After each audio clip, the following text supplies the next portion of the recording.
Now, I had the good fortune yesterday to spend some time talking with David A. Love. Now, David has been an activist with the Innocence Project and is a well-respected journalist with NBC and CNN.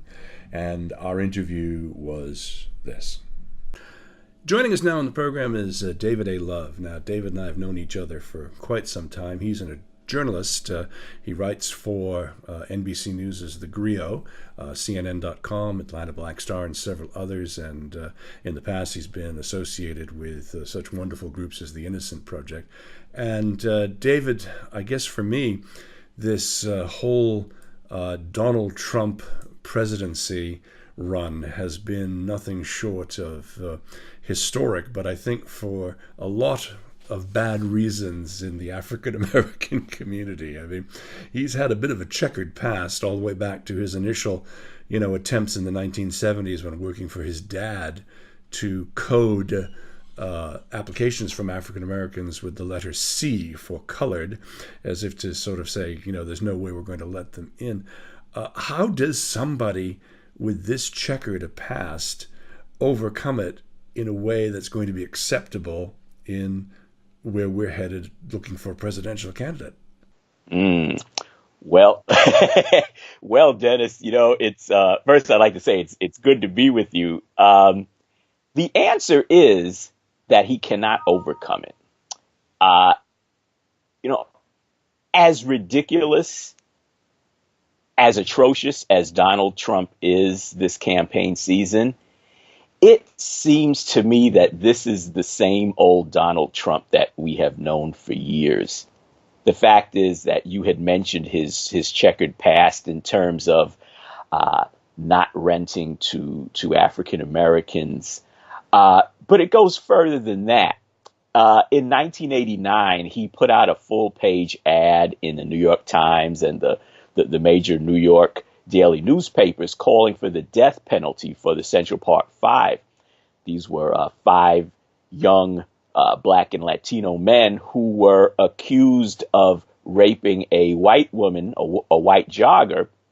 Turns out they were framed, but Donald Trump called for the death penalty to be reinstated in New York, and he was clearly, making appeals to the racism prevalent in society. And I think that that was in many ways an indication of what's going on today. His latest appeal to African Americans, to Latinos, will not work. And frankly, I don't think that it's even designed to reach communities of color. He knows that he needs moderate white suburbanites, particularly suburban white women, in order to have any chance of victory. And the fact of the matter is that those who like Donald Trump, those who don't. And I don't see how moderates are going to all of a sudden say, oh, well, Trump is okay because he's doing outreach to blacks, outreach to Latinos. Maybe I'll give him a second look. Not going to happen. Very, very cynical move. It's really interesting, though, to watch how he is attempting to shapeshift in so many different ways.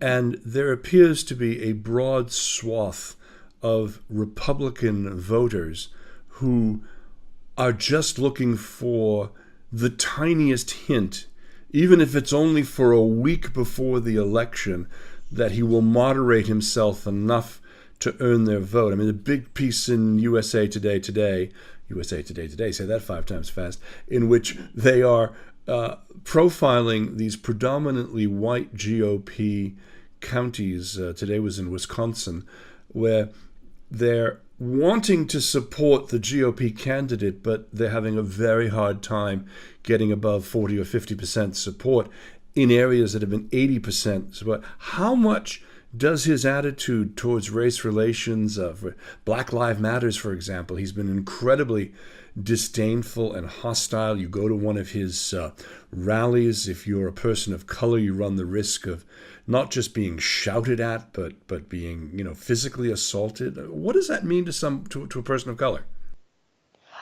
I think it sends a clear message to people of color that this is a big threat. I mean, what I think we're seeing is creeping fascism into the American political dialogue. This man is scary. And, there was a time when the Republicans, they used the dog whistle. So they made appeals to white racists, but in the end, they came back to the center. Trump is making these half-hearted attempts to come back to the center. But how do you come back to the center when your starting point is fascism and white supremacy? When you appeal to the Klan, it's hard to appeal to the suburbanites. And this is the problem. This is the fundamental problem the Republicans have. They sounded the alarm. They issued a report after Romney lost, and they discussed how they needed to change the way they do business to appeal to a broader segment. Trump is appealing to the base, and the base, basically at this point consists of white racists and Klansmen. And there's been no pivot. There's been absolutely no pivot whatsoever, which is what typically happens in the course of a campaign, is that, everybody, Hillary appealed to the base on the far left when she was under pressure from Bernie Sanders, and she's now running as a centrist trying to court moderate Republicans in many respects.